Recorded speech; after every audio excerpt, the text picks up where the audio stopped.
ছেলেটি প্রতিদিন সকালে পুকুরে হাঁটতে যেত হাঁসদের খাবার খাওয়ানোর জন্য, কারণ সে ডিপ্রেশনে ভুগছিল আর হাঁসদের রুটি খাওয়ানোই ছিল একমাত্র জিনিস যা তাকে একটু আনন্দ দিত। সবকিছুই ঠিকঠাক চলছিল যতক্ষণ না তার প্রতিবেশী তাকে ভিডিও করা শুরু করলো এবং চিৎকার করে বলল এই অপরাধী মাস্টারমাইন্ড হাঁসগুলোকে তার গুন্ডা বাহিনী হিসেবে প্রশিক্ষণ দিচ্ছে। এটা ছিল সবচেয়ে পাগলাটে অভিযোগ যা সে জীবনে শুনেছিল। সে বিষয়টাকে উপেক্ষা করার চেষ্টা করলো এবং হাঁসগুলোর দিকে রুটি ছুঁড়ে দিতে থাকলো, কিন্তু ব্যাপারটা উপেক্ষা করা অসম্ভব হয়ে গেল, কারণ যখন একটি হাঁস খাবার খাওয়ার জন্য তার দিকে এগিয়ে এলো তখন প্রতিবেশীর স্ত্রী হাঁসটার দিকে আঙুল তুলে চিৎকার করে বলল, গুন্ডাগুলো তার কথা মেনে চলে, এই এলাকা আমাদের বাচ্চার জন্য আর নিরাপদ নয়। সেদিন বিকালে ছেলেটি বাড়ি ফিরে প্রতিবেশীর আইনজীবীর একটি চিঠি পেল।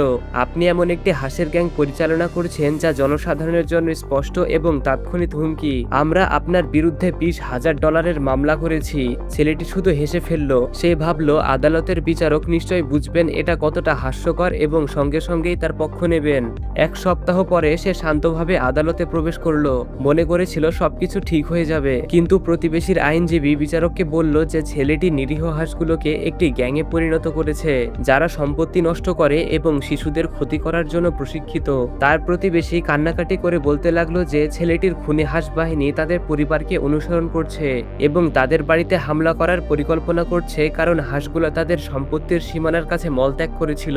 এরপর লয়ার একটি হাঁসের ছবি বের করলো। এটা দেখুন, সে বলল এই হাঁসটি অস্বাভাবিকভাবে শক্তিশালী এবং পেশিবহুল। এটা স্পষ্ট যে ছেলেটি হাঁসগুলোকে স্টেরয়েড খাওয়াচ্ছে যাতে তারা তার গ্যাংয়ের আরো শক্তিশালী সদস্য হতে পারে।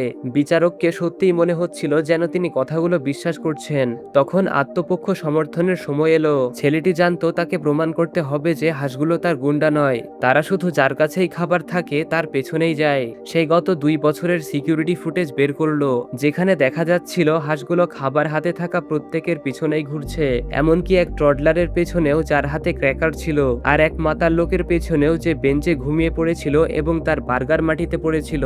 আদালত কক্ষ নিস্তব্ধ হয়ে গেল। তার বক্তব্য প্রায় প্রমাণিত হয়ে গেছিল।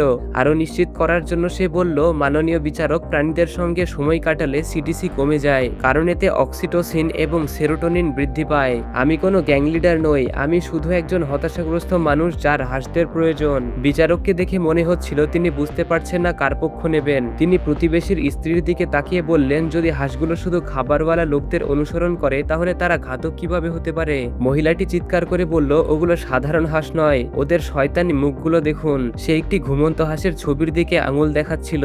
অবশেষে বিচারক মামলাটি ডিসমিস করে দিলেন এবং প্রতিবেশীকে ছেলেটির লিগ্যাল ফি পরিশোধ করার নির্দেশ দিলেন। প্রতিবেশী ক্ষোভে টেবিলে 2 হাত আঘাত করে বলল, আমি অন্য বিচারক চাই।